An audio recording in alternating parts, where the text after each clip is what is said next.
música para cerrar esta semana, primera semana del mes de junio que estamos transitando. Nosotros ya nos cambiamos de lugar porque lo anticipábamos. Nos acompaña aquí en el estudio Joaquín Noya, concejal del Frente para la Victoria de Vicente López, con mucho para conversar y creo que tenemos muchísimo para incluso me atrevo a decir hasta para debatir, teniendo en cuenta el momento del país. Mate de por medio, así que ya te saludo, gracias por acercarte a charlar con nosotros. No, buenas tardes, muchas gracias por la invitación y bueno, dispuesto a charlar, a debatir, a ver qué vamos viendo de la situación. Digo para debatir porque a priori has tenido obviamente la amabilidad de acercarte y te vamos a aprovechar sabiendo que hay una referencia tuya ahí en el municipio de Vicente López, así que está lindo el debate teniendo en cuenta tu figura. Primero, obviamente, arrancar por situación del país. Digo, ¿cómo ves esta Argentina que estamos transitando? Nosotros, honestamente, a la espera del segundo semestre, creo que es lo que estamos todos esperando ansiosamente, pero bueno, te pregunto a vos desde tu lugar político, ¿no? Lo primero es que ya desde el propio gobierno han dicho que quizás el segundo semestre se atrasa y termina siendo el tercero, ya están pateando la pelota para adelante ante una serie, me encantaría decir, de desatinadas definiciones políticas, pero me parece que son muy atinadas las decisiones políticas que tomó el gobierno en los últimos 6 meses, que está vinculado a qué proyecto de país quieren y qué proyecto vinieron a implementar en la Argentina. Y en eso yo lo miro sí muy preocupado. Puede ser desatinadas para muchos que los votaron buscando algún cambio, sobre todo en las formas que quizás no le gustaban que teníamos nosotros del gobierno nacional, pero no en el trasfondo de lo que pasaba en la Argentina. Y el propio Espacio Cambiemos hizo campaña diciendo que iban a continuar una serie de cosas. Ahora hay dando vueltas un par de tuits de la vicepresidenta y del presidente diciendo que no iban a tocar las tarifas, que no iban a sacar los subsidios, que eso iba a ser progresivo. Y así podemos ver una serie de medidas que va, por lo menos a nuestro parecer, en contra de lo que ellos decían que iban a hacer. En contra de pobreza cero. Hoy la pobreza viene perdiendo por goleada en estos últimos 6 meses contra los grupos económicos. En contra de frenar la inflación. Y también en contra, cuando ellos hablaban de corrupción, en contra de la corrupción, porque tenemos más de 20 funcionarios con cuentas con empresas en Panamá o en paraísos offshore. Y 20 funcionarios nacionales. Y además también con una propuesta de blanqueo de capitales parecida en la esencia de la que hicimos nosotros, pero con un plus, que es que en principio les permitía a muchos funcionarios nacionales blanquear su cantidad de capitales afuera. El número 1, el presidente de la Argentina, que después, debido a problemas internos que tienen, se les complicó. Y pienso en términos de tiempo, ¿no? A ver, estamos al mes 6 del año. ¿Crees que todas estas cuestiones que vos quizás crees que ellos las iban a hacer, como gobierno, se las adelantaron? Tarifazo, quizá una cuestión que tiene que ver con aumentos de precio. Te corro un poco de la personificación, ¿no? de los funcionarios y demás. Estas cuestiones que responden a más una ideología del gobierno que ha sido electo. ¿Se adelantó en términos temporales? No se adelantó, me parece que ellos tienen o tenían dentro de su espacio dos formas de ver cómo iban a hacer ese brutal ajuste, una que era gradual y otra que era en pocos meses, una política de shock. Sabemos cuál ganó claramente y hay cuestiones con las cuales no vamos a acordar nunca, tan simple como lo que fue la quita de todas las retenciones sin importar el tamaño, sin importar qué es la retención que se cobraba, sin importar el porcentaje y sin importar lo que eso va a generar. Porque en su momento, en la famosa discusión de la 125, lo que se estaba discutiendo es cómo uno genera retenciones para mantener algunos precios internos y no dolariza los precios de los alimentos, como los vegetales, como las verduras, como la carne, como el trigo, que si uno lo libera de retenciones automáticamente lo dolariza. Y eso genera claramente un efecto que va en contra de frenar la inflación, sino que la aumenta, sobre todo con un dólar que en los primeros 3 meses de gobierno no le podían poner freno. Y pienso en lo que manifestabas respecto a las formas, ¿no? Decías, quizá lo nuestro pasó por un tema de forma que le molestó al electorado. Y yo siento, lo hablamos hoy a comienzo del programa, que quizá el macrismo ahora logra tener cierta comodidad con las formas. A ver, hoy están todos hablando de la honestidad del gobierno, que fue marcha atrás respecto a decir me equivoqué y cambió las tarifas, y quizá queda en un segundo plano el tarifazo, ¿no? Me parece que hoy Argentina necesita mejores formas, o ¿en qué lugar se ubica eso en términos político, ¿no? Son dos cosas distintas. Me parece una, si querés discutimos las formas. Yo creo que las formas de este nuevo gobierno son bastante menos amigables que las nuestras. Decirle a un trabajador que es ñoqui, echarlo por su pertenencia política del Estado, decir que somos unos grasas militantes, es una cuestión tan despectiva hacia el otro. ¿Y por qué que no es llega a enorme? La gente eso? Perdón que te interrumpa, ¿no? Pero ¿por qué no cuesta que eso llegue en la gente? Porque, a ver, si uno ve cualquier análisis de opinión, del lugar que sea, todavía es como que tiene un poco de tiempo el gobierno, ¿no? ¿Por qué eso sí se hizo tanto hincapié en lo que fue el Frente para la Victoria, la forma, y hoy por hoy toda esta cuestión despectiva que marcás, y que incluso yo le sumo hasta la estigmatización de algunos sectores laborales, no recae sobre la ciudadanía? ¿Qué crees que está faltando ahí? Se dan dos cosas. Una es el proceso que nosotros tuvimos hacia intentar desconcentrar la economía, intentar ir para democratizar algunos espacios corporativos que estaban, entre ellos los medios, que eso evidentemente tocó intereses muy puntuales e hizo que una cantidad de grupos económicos vinculados a los medios de comunicación, porque hoy, el espacio Clarín, La Nación, no son solamente grupos económicos mediáticos, sino que son grupos económicos que están dedicados a distintas ramas de la producción, o de la agroindustria, o de proceso sojero, y se tocó ese interés corporativo, y eso generó que grupos mediáticos oligopólicos en la Argentina planteen una posición muy anticristina. Y había algunos periodistas que decían que en la pelea de David y Goliat, el gobierno con 3 o 4 medios era Goliat y estos grupos económicos corporativos eran David. Y lo que pasó, se vio que fue completamente inverso, y hoy también este gobierno, porque es parte de esos grupos económicos, porque esos grupos económicos y esas corporaciones pusieron funcionarios. Uno analiza, hay un muy buen trabajo que hicieron unos compañeros del Instituto Político Rodolfo Puigros sobre un análisis de las corporaciones en la Argentina y cómo esas corporaciones tuvieron que hacer un segundo tomo, que fue cómo esas corporaciones en los últimos 6 meses tienen un secretario de Estado en cada ministerio, o en algunos casos hasta un ministro, como por ejemplo Aranguren, o los 40 funcionarios de JP Morgan que están en distintas áreas del gobierno. Y eso también genera un cerco mediático que a veces es difícil de romper, sobre todo cuando ese enorme monstruo que teníamos comunicacional del gobierno, que era Canal 7 y Radio Nacional, y algunos programas dentro de Canal 7, se evidenció que no era tan así. Y ahí es donde, no es esto que decías vos de este tiempo que le está dando a veces al nuevo gobierno mucha parte de la sociedad. Una parte está atado a esto y otra parte está a que muchas de las consecuencias económicas de lo que se está generando se van a empezar a ver en los próximos meses, en el próximo año, y también hay un colchón en los sectores medios y en los sectores populares económico que de alguna u otra manera vienen paliando, aunque achicándose, las medidas económicas, que también son las que muchas veces definen algunos enojos o no enojos. Y ahí yo repito, la verdad que a Cristina nunca le escuché decir alguna barbaridad, como se dijo sobre algún trabajador o algún opositor. Es más, se han planteado leyes que se invitó a la oposición a presentarlas, y repito, Cristina, por ejemplo, de una de las espadas más importantes que tiene el PRO en el Congreso Nacional, y que ahora está que tenía en diputados y ahora está en el Senado, como Federico Pinedo, la expresidenta siempre se dirigió a él con muchísimo respeto, y no vemos que eso se esté haciendo hoy desde el Ejecutivo Nacional.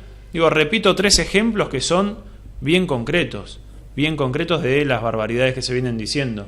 ¿Y duele la estigmatización que hay hacia ustedes como militante? Te lo pregunto, te saco de ese lugar.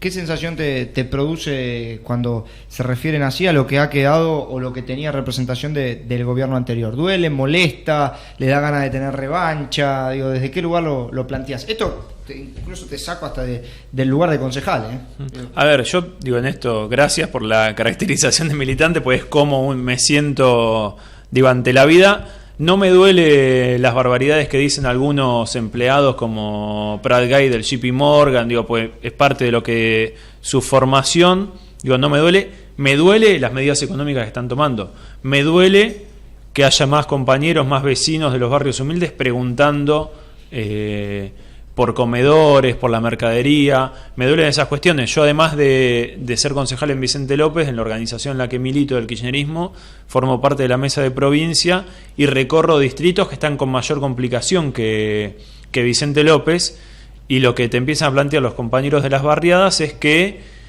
se empezaron a armar ollas populares, a veces no organizadas políticamente, sino armadas desde los propios vecinos, que lugares que se habían transformado en centros para terminar la secundaria, en apoyos escolares, en lugares culturales, están empezando a ver cómo rearman un comedor, como el ejemplo nuestro. Reabrimos un merendero en un lugar, una sociedad de fomento que era netamente cultural, deportiva, social, y que vamos a dotar el merendero que armamos de todas esas actividades. ¿Y nos pone contento que vayan los pibes? Sí. Nos pone muy mal lo que le está pasando. Y digo, en eso no me molesta personalmente que digan barbaridades, y sí me preocupa mucho lo que pasa, la estigmatización que sufrieron los trabajadores del Estado. Digo que no importa qué filiación política tienen. Durante el kirchnerismo yo fui trabajador del Estado en la provincia de Buenos Aires, en la dirección de escuelas, en el Ministerio de Trabajo. El delegado nuestro de ATE venía de una rama trotskista y nunca se nos ocurrió como gobierno nacional echarlo por su filiación política. Es una locura, y me parece que ahí es donde uno, las cuestiones personales dejan de estar al lado y empieza a preocupar muchísimo más hacia qué democracia queremos construir desde el Estado, desde esa voz que nos gobierna. Podríamos hablar mucho tiempo de la situación del país, pero bueno, hay que obviamente acomodarse a los tiempos del programa. Al pasar por la provincia, digo, contabas recién que recorres los municipios y más. ¿Cómo está? A ver, hoy por hoy yo soy uno de los que dice, vaya rareza encontrarse con primero una mujer gobernadora, por lo que implicó siempre la provincia de Buenos Aires, y después por encontrarse una provincia de Buenos Aires sin la aparición, por lo menos en la gestión provincial, del peronismo, ¿no? Es raro, es difícil, y se ve eso en la cotidiana. ¿Por qué? Y porque se ve en la cotidiana, se ve que no hay... Uno de los ejes que tenía el proyecto de Cambiemos para la provincia de Buenos Aires y a nivel nacional era la inseguridad. Que nosotros teníamos problemas, seguro, que generamos distintas alternativas, pues si uno recorre los últimos 20 años de la provincia de Buenos Aires, o por lo menos de los que yo me siento parte de los últimos 12, generamos distintas formas de combatir la inseguridad, desde las reformas con Arlañán, desde pensar la policía comunal con Scioli. Generamos distintas formas, y hoy uno ve que hay un descontrol o hay un desgobierno de la policía bonaerense parecido, o que empieza a generar rasgos parecidos a los de otra época. Digo, nosotros con la campaña contra la violencia institucional lo empezamos a ver cuando se nos acercan mucho más casos en los mismos barrios, con nuestra misma actividad militante, con el mismo tiempo tenemos más casos, entonces, de violencia institucional. Y también vemos que hay una ola de inseguridad muy importante en el conurbano, vinculada a secuestros, vinculado, no sé, ayer a la tarde hubo cacerolazo en 2 comisarías de Vicente López. En la de Munro se autoconvocaron los vecinos, y en la subdelegación de la Secretaría de Seguridad, que es una posta de la Policía Comunal de la Prida y Sarmiento, se autoconvocaron los vecinos. ¿Pero por temas secuestro? Por miedo? Temas de seguridad, de inseguridad, de que robaron a casi toda una cuadra. Digo, eso es un reflejo. El otro reflejo es el tema de los comedores escolares. Se está notando la falta de eficacia a la hora de llevar adelante un comedor escolar desde la gestión provincial. Se está viendo, digo, no hay control sobre los proveedores, no hay un montón de cosas que dan vuelta, inclusive duplicando la cantidad que era muy baja, lo que pagábamos nosotros por ración de alimento, duplicándola, los pibes están comiendo peor. Y eso es una cuestión de poder pararte encima de los proveedores, seguirlo, estar en la cotidiana. Son varios ejemplos que se vienen dando, y con el desarme de programas socioeducativos que estaban vinculados en las escuelas, y esas son definiciones políticas, y ahí es donde uno nota que el peronismo no gobierna en la provincia de Buenos Aires. Porque entre la gestión que yo decía de Arlañán y la de Casal puede haber muchas diferencias, y mismo nosotros teníamos muchas diferencias siendo parte del gobierno de Daniel Scioli con la gestión de Casal en seguridad. pero se notaba que el peronismo gobernaba y se notaba que las problemáticas de la gente eran parte de la agenda. Y en confianza, digo, por más que sea la primera conversación que tenemos, ¿no estuvo el error en el candidato? Eso es analizar con el diario del lunes. No, bueno, yo apoyé en la primaria a Aníbal y lo acompañamos. En confianza, digo, micrófono apagado. Me parece que el error, no sé si fueron los candidatos, me parece fue que como espacio político no logramos expresar esa necesidad de, como nos decía un compañero, de continuar con el camino, pero a veces cambiar los caminantes. Y lo que hoy se está cambiando es el camino, y ese camino nos está llevando hacia atrás, hacia el pasado, hacia el abismo.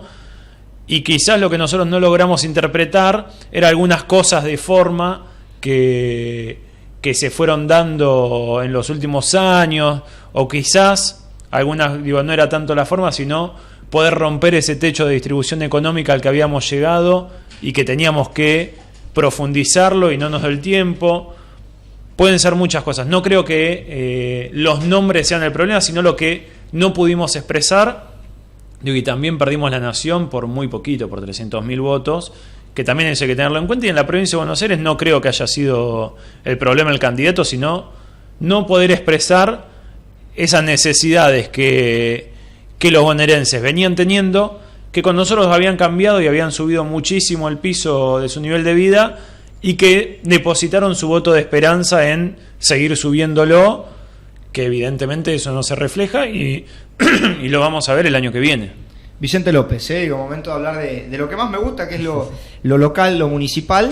Y yo lo decía en otros programas con otros invitados, la rendición de cuentas que vi, Vicente López, fue la más picante, por lo menos las que presencié de la región norte. San Fernando casi no tuvo alteraciones, San Isidro tuvo la particularidad de empatar, pero el debate, por lo menos en lo que me tocó presenciar, tuvo picante en Vicente López, estuvo lindo. ¿Cómo fue, obviamente más allá de la aprobación, el cierre de esa jornada? ¿Cómo ves vos el balance hoy de gestión de Macri? Primero metiéndonos de lleno en lo que fue justamente la rendición y los números duros, ¿no? Dos planos. Primero, que el oficialismo se piensa que por haber tenido una buena victoria electoral el año pasado, la oposición no podemos opinar y tenemos que votarle todo a favor, y fue el único argumento que escuché. Los vecinos votaron el 54%, le tenemos que decir dos cosas. Primero, que el 46% no los votó. Segundo, que todos los vecinos no votaron, pues vota siempre el 80 y pico % de la población. Y tercero, que por más de que los haya votado el 90% de la población, cosa que no sucedió, el 10% a los cuales nos metieron en ese Consejo Deliberante, nos piden que cumplamos un rol de oposición, que es ver lo que presenta el oficialismo para hacer una suerte de contralor. En eso lo que nosotros vimos, esto es más la parte política, y fue el único argumento que escuché Nos dijeron eso y nos gritaron Lázaro Báez, empezaron a gritar unas barbaridades que no tenían nada que ver con lo que pasaba en Vicente López, con esa rendición de cuentas. Y lo que pasó efectivamente es que cuando vemos la rendición de cuentas, no acordamos en lo más mínimo de cómo se ejecutó el presupuesto que se había presentado. Se presentó un presupuesto donde cada 100 pesos, 36 cambiaron su lugar de destino. Se presentó un presupuesto donde no se ejecutó el 100% del presupuesto, se ejecutó el 90%.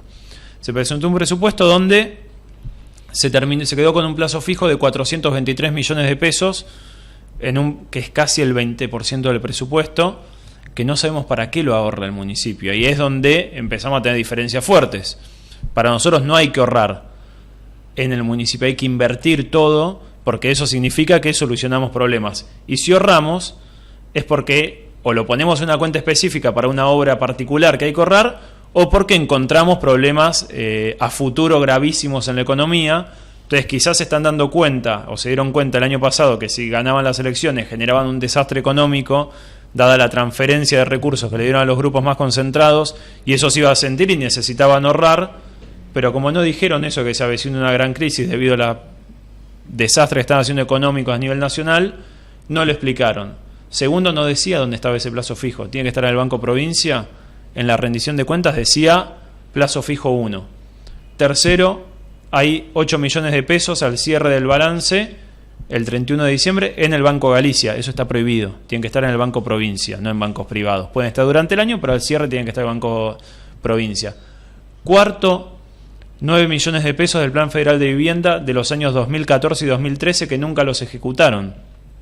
El municipio todo el año pasado hizo campaña diciendo que Nación no le mandaba plata. Nadie te manda plata para ejecutar un Plan Federal de Vivienda si vos no rendís y certificás lo que ya presentaste. Eso es algo básico. Y después nos encontramos, por último, con una cantidad de gastos en publicidad que nos parecían excesivos y además gastos encubiertos. Para el vecino de a pie, un servicio común, un servicio básico, es un servicio básico, luz, gas, agua, cablevisión, telecentro, internet. Bueno, con ese ítem se pagó publicidad. 1 millón de pesos a Artear, 1 millón de pesos a Telefe. El municipio tiene un convenio con Telecentro que le tiene que dar gratuito internet y cable. A las dependencias municipales. A las dependencias municipales, a las instituciones educativas y a las instituciones sociales. Las instituciones educativas lo tienen que gestionar, las sociales lo tienen que gestionar, el municipio no tiene que pagar un proveedor aparte de internet y de cable. O tendría que justificar por qué lo paga. Una excesiva cantidad de asesoramiento profesional, que nosotros entendemos que el municipio tiene una gran planta profesional. Algunas cuestiones que nos llaman la atención, como por ejemplo el ex secretario de Hacienda, Guillermo Romero, renunciado porque fue procesado por la causa Siemens. Nos dimos cuenta, renunció a finales del 2014, pero siguió asesorando al municipio.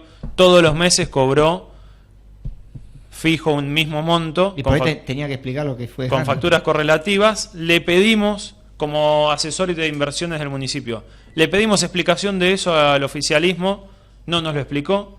Y también después nos encontramos con algunas cosas que llaman la atención, como facturas de publicidad en partidos de la costa como Mar del Plata, el caso de Jorge Rial, que quizás en el monto del municipio es poco para publicidad, 200.000 pesos, pero 200.000 pesos para retuitear información del municipio. Yo creo fervientemente en las redes sociales, digo, por eso estoy en este programa que genera una forma de comunicación nueva y creo que hay que impulsarlas y hay que pagar publicidad, pero 200.000 pesos para pagar 3 retweets. Nos fijamos en todo el tweet de Jorge Rial durante el 2015, 3 retweets institucionales, muchísimos políticos del PRO. Entonces nosotros vemos también que ahí empezamos a tener cosas que necesitamos una explicación como oposición para acompañar esa rendición de cuentas o en su caso votarle en contra. Y lo que pasó en el recinto, que hubo mucha polémica, fue por eso, porque la única explicación que había era que los teníamos que acompañar porque los había votado el 54%, que para nosotros eso no es una explicación racional. Has declarado en algunos medios que creías de tu consideración que desde Vicente López, a partir de la rendición de cuentas, uno podía presumir que se financió parte de la campaña del PRO. ¿Eso lo seguís sosteniendo? Digo, o sea, estas cuestiones de datos que aportás, los retweets y demás, te llamaron, te dijeron, estos son los gastos, que suele pasar, ¿no? También no, yo sigo esperando, a ver, yo como oposición infiero que una de las cosas que podría haberse hecho con publicidad en Mar del Plata, con publicidad con Jorge Rial, que no se dedicó a retuitear. Por lo menos no sé cuánto vale hoy un tuit. 70.000 pesos no creo que salga, por más de que tengas 10 millones de seguidores, y no sé cuántos de esos son de Vicente López, pero digo, por lo menos a mí me queda la duda de si se financió desde ahí o no la campaña del PRO provincial, de la cual el intendente era el jefe de campaña, de María Eugenia Vidal. Entonces lo que pedimos fue que nos lo expliquen y no tuvieron ganas de explicárnoslo. Digo, y a nosotros somos una anécdota. Digo, yo como concejal soy una anécdota en el Consejo Deliberante. Soy un tiempo efímero de 4 años. Se lo tienen que explicar a los vecinos que todos los meses pagan los impuestos y por qué deben querer saber por qué sale 70.000 pesos cada tuit de Jorge Rial sobre lo que hace el municipio o por qué pagamos publicidad en el Partido de la Costa.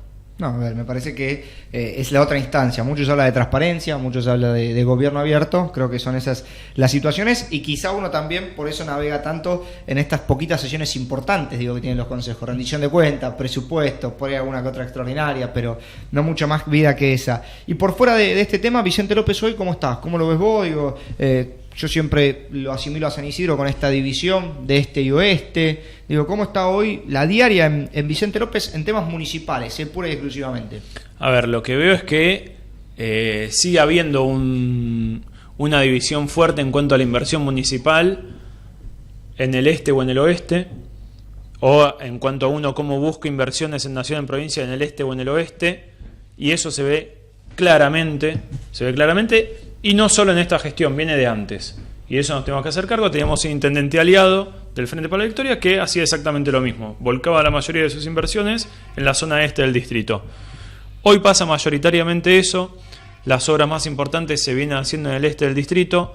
La única que se hizo en los últimos años en el oeste fue el centro universitario, y que lo acompañamos y que lo felicitamos al intendente por esa iniciativa y lo vamos a seguir acompañando. Le dijimos lo mismo con el Plan Federal de Viviendas, que tenía a disposición nuestro bloque para cortar con los contratos de la empresa constructora que no viene cumpliendo con los plazos, para hacer una nueva licitación, que estamos a disposición de eso, y se lo transmitimos a principios del 2014.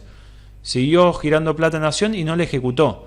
Y eso es uno de los problemas graves que vemos. Vemos también desidia en cuestiones muy chiquitas. Mucha preocupación. Cuando nosotros empezó el gobierno de Jorge Macri decíamos, esto es puro marketing, le dedican mucho marketing.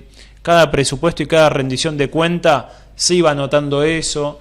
Y en cuestiones cotidianas, como por ejemplo la poda, como por ejemplo como la extracción de los árboles, como por ejemplo el mantenimiento de los semáforos en la zona este, no es lo mismo que en la zona oeste.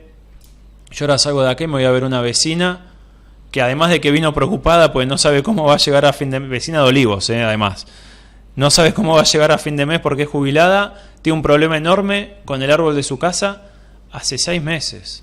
Y un municipio como Vicente López no tiene las preocupaciones que tienen otros municipios de necesidad de presencia del Estado tan fuerte en todo el distrito. Y eso se ve en la cotidiana, eso se ve en cosas chiquitas como la poda o no la poda de un árbol, que te tapa o no te tapa el techo, que te rompe o no te rompe el desagüe.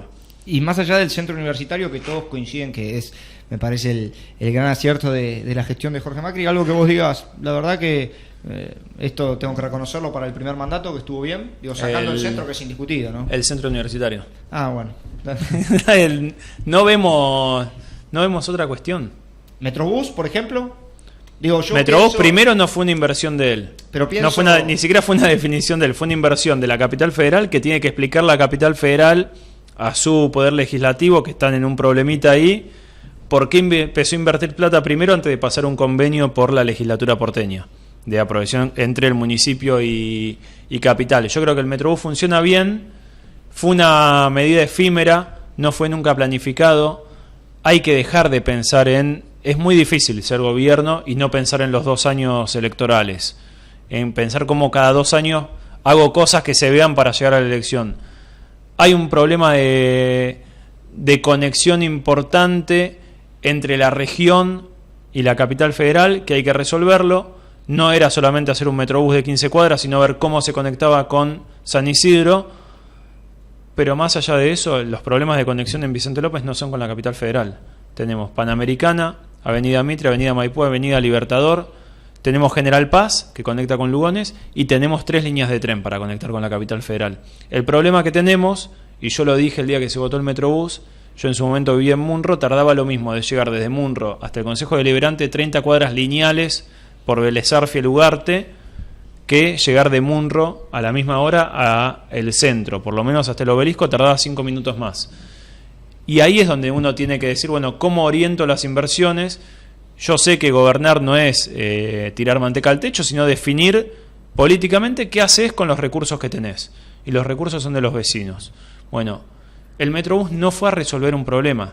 Bienvenido el Metrobús si lo regaló el primo, si era una campaña política y sirvió para los vecinos, buenísimo.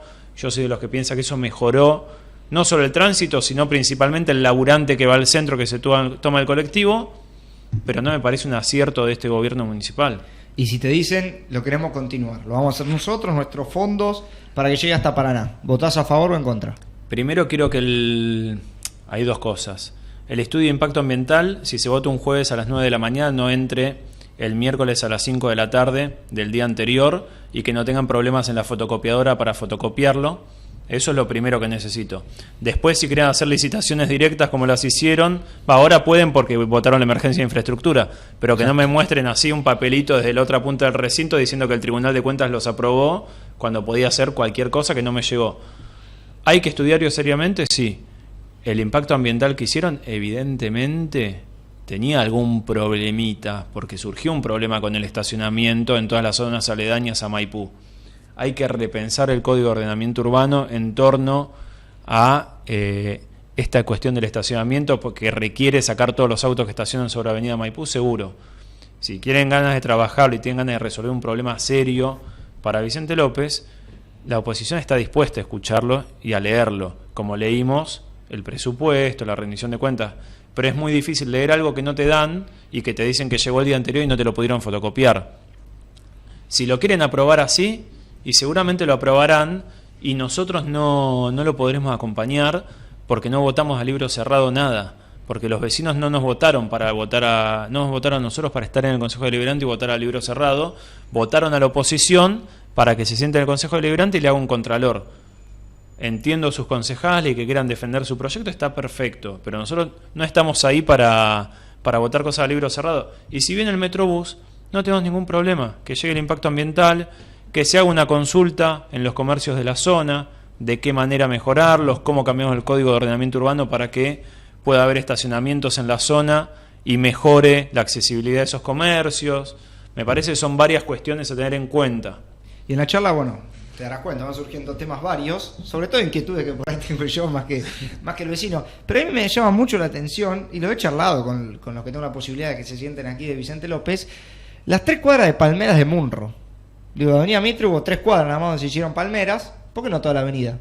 Porque parece, como le funcionó bien en Tigre y eran amigos de Massa en su momento, lo hicieron, qué sé yo, ¿no? Claro, no, pero lo que voy es por qué uno proyecta solamente, ¿por qué no lo hacemos toda Avenida Mitre, linda? Porque, a ver, hay una realidad, la diferencia es muy marcada entre las cuadras donde está bien pensado el estacionamiento. A mí me gustan mucho las palmeras, yo voy poco a Munro, pero después hago 5 cuadras más y caigo en una fosa total.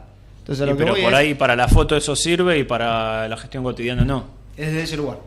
Y yo creo que sí, si no uno hubiese generado, pues hay muchas formas además de generar recursos para mejorar una zona, sobre todo donde uno tiene una cantidad de industrias, de comercios tan importante, que uno a veces puede hasta generar que las propias industrias y comercios, como se generó en una de las cuadras de Munro, que los estudios Disney la arreglaron toda esa cuadra, uno puede generar que, permitiéndole algunas cuestiones mínimas en torno a excepciones, a cuestiones así, ellos lo vuelquen en inversión hacia el municipio.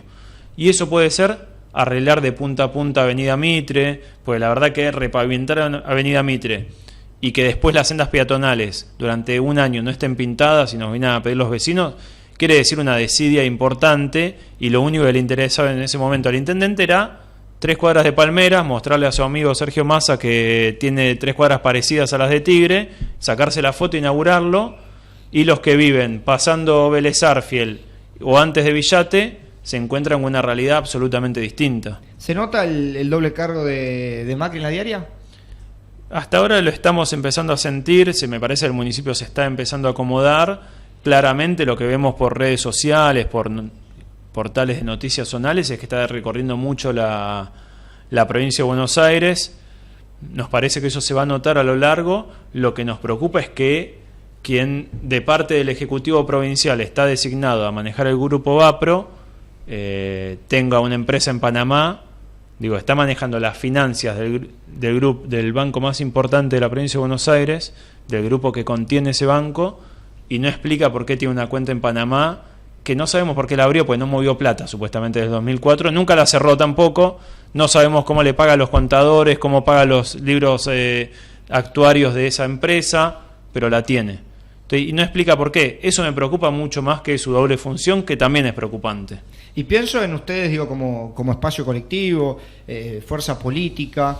Hemos pasado el año 2015, un acto eleccionario, donde han tenido una participación, y lo decías vos, cada 2 años a nivel municipal, obviamente, está el desafío de la elección. ¿Qué se viene por delante desde el Frente para la Victoria en Vicente López? Yo creo que desde el Frente para la Victoria y desde el peronismo tenemos un desafío muy importante, que es cómo nos reconfiguramos en una opción de poder nacional, provincial y local, que la verdad que en los últimos años en Vicente López no hemos logrado aparecer para el vecino como una fuerza de opción para la gestión municipal. Es un desafío importante que tenemos. Hay en el Frente para la Victoria un recambio generacional importante, también el cambio de mandato en el 2011, y con la última candidatura de Enrique García en el 2015 está forjándose un nuevo Frente para la Victoria, con muchos compañeros que venimos desde el peronismo, de la militancia, que estamos rearmando el frente, y nuestro desafío es aparecer para los vecinos como una opción que pueda gobernar Vicente López.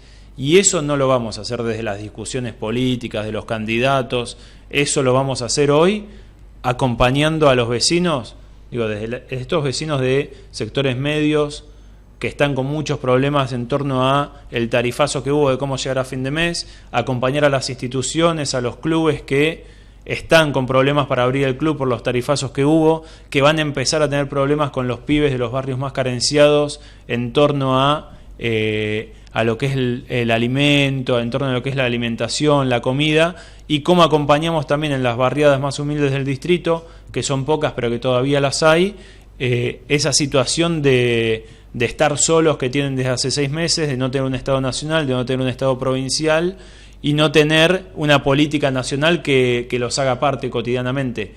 Desde ahí, si logramos estar con estos sectores, con las pymes, con los trabajadores, con los más humildes, con los sectores medios del distrito, el Frente para la Victoria, el peronismo, vamos a hacer una opción de poder en Vicente López. Desde otro lugar no lo vamos a poder hacer. Algún funcionario que se sentaba aquí de Vicente López nos decía que obviamente por la responsabilidad del espacio donde forman parte de ellos, Cambiemos, Pobreza Cero era el objetivo que tenían proyectado para lo que tenía que ver con este nuevo mandato de Jorge Macri. Vos en la diaria, con los barrios, con los clubes, con las pymes, ¿ves terreno para que eso pase o realmente es una situación que es lo mismo que el gobierno nacional? Lo dicen las frases y después vemos qué hacemos. Primero, no hay posibilidad de llegar a Pobreza Cero solo desde Vicente López. Es un proyecto de país el que ayuda a los municipios a crecer y no al revés. Eso es principal. Y segundo, por ahí te pregunto yo a vos, ¿cuántos desocupados hubo en los últimos 6 meses? 100.000, acordamos 150.000. Por cada ocupado, yo no lo digo, lo dice el observatorio de la CTA y lo dice Basualdo, que me parece que es un intelectual, un economista, que tiene papeles para respaldar lo que dice. Por cada puesto de trabajo de la economía formal que se pierden entre 3 y 4 puestos de la economía informal. Cuando le quitamos las retenciones a la soja, lo que hacemos es que se plante más soja en la Argentina, que se plante menos trigo, que se planten menos productos comestibles, que haya menos carne. Eso, ante la falta de oferta, sube los precios. Si uno libera las retenciones y encima deja el precio del dólar liberado a las negociaciones cotidianas y sube el dólar, también además de dolarizar sigue subiendo el precio de los alimentos. Si uno además de eso genera un tarifazo de entre el 400 y el 2000% en los hogares y en los clubes, en las sociedades de fomento, me parece que Pobreza Cero no es muy difícil que me expliquen. A ver, si llegan a Pobreza Cero de esa manera, yo los saludo y los voy a aplaudir, porque nuestro objetivo, lo dijo Cristina cuando asumió en el 2007, es que no va a haber una patria justa hasta que no haya más pobres en la Argentina. De esa manera no creo que se llegue a la pobreza cero. Y por más de que Vicente López haga todo lo contrario a lo que dice su primo, a mí me aumentó la tarifa de luz, la de gas, a los clubes lo mismo, los compañeros se están quedando sin laburo, el precio de la carne está arriba de los 100 pesos cuando estaba abajo de los 100 pesos. Estamos encontrando situaciones graves en los barrios. El otro día un comerciante nos decía que tiene un comercio chiquito en Las Flores, un almacencito, que volvió a vender la carne de a 200 gramos. Que la gente se acerca a comprar 200 gramos de carne picada para darle algo de gusto, algo de hierro a la alimentación, que era algo que no lo veía hace tiempo.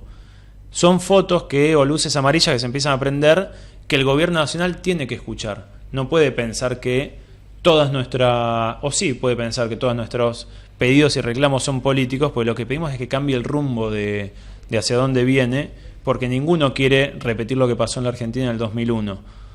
Pero si seguimos de esta manera, va a ser muy difícil que la gente no empiece a pasar cada día peor su situación.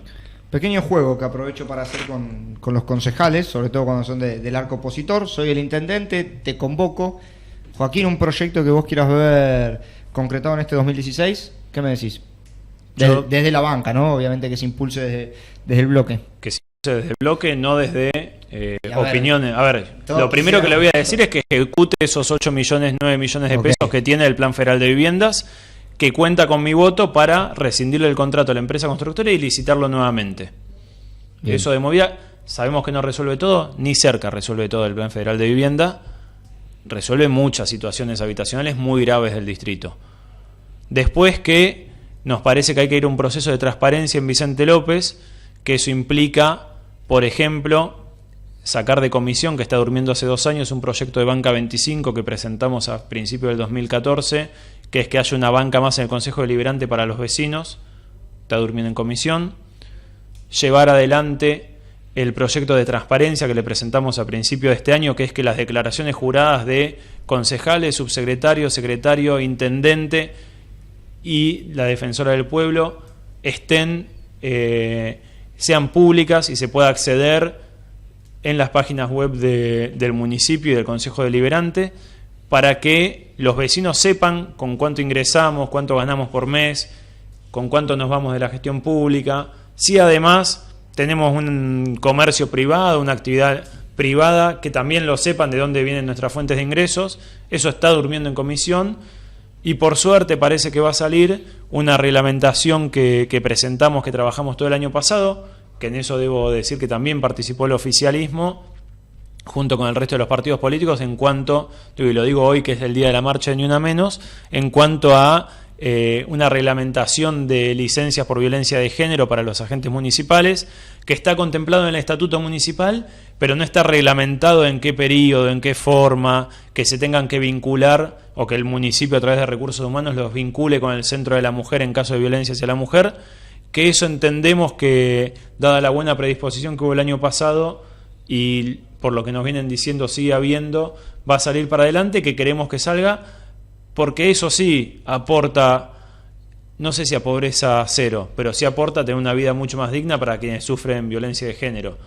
En principio esos 4 temas que nos parece importantísimo poder tratarlo con el intendente. Hoy se movilizan teniendo en cuenta la jornada de Ni Una Menos, ¿verdad? Ahora estamos yendo con muchos compañeros y compañeras a la jornada de Una Menos. ¿Vas a llegar? Digo, tenés que ir de la vecina y después tenés que irte para... A las 4 de la tarde, así que llegamos medio corriendo, pero vamos a la jornada de Ni Una Menos marchando del Congreso a la Plaza de Mayo, solicitando políticas activas contra la violencia de género, y no es para ser insistente, pero en un gobierno nacional que vino desarticulando y desfinanciando la mayoría de las áreas vinculadas al tema. Desde Chile 375, ¿no? Paso, ya que desde Chile 375, no desde desde Villa Martelli, desde Olivos, desde Amador 1555, que eso no lo subimos al Twitter, me parece, o al Facebook, pero lo tenemos ahí también. Nos tomamos los 2 trenes y nos juntamos con los compañeros en retiro, con las compañeras, con todos los vecinos que quieran asistir, porque esta es una marcha que va más allá de los colores políticos, que está atado a visualizar un problema y ver cómo el Estado se hace cargo de ese problema. Y en eso, una cuestión más que le queremos transmitir al intendente en caso de que se dé esa reunión hipotética que vos decías, de la necesidad de que haya en Vicente López, como así fue en muchos casos pionero Vicente López, como fue el Centro de la Mujer en su momento, un refugio para mujeres que sufren violencia de género, que entendemos que el municipio tiene posibilidades de llevarlo adelante y lo han esbozado también públicamente, que nosotros queremos ser parte y queremos acompañar esa política, no para la foto, sino para que las vecinas del distrito que sufren violencia de género tengan un lugar a donde ir cuando tienen este flagelo en su casa.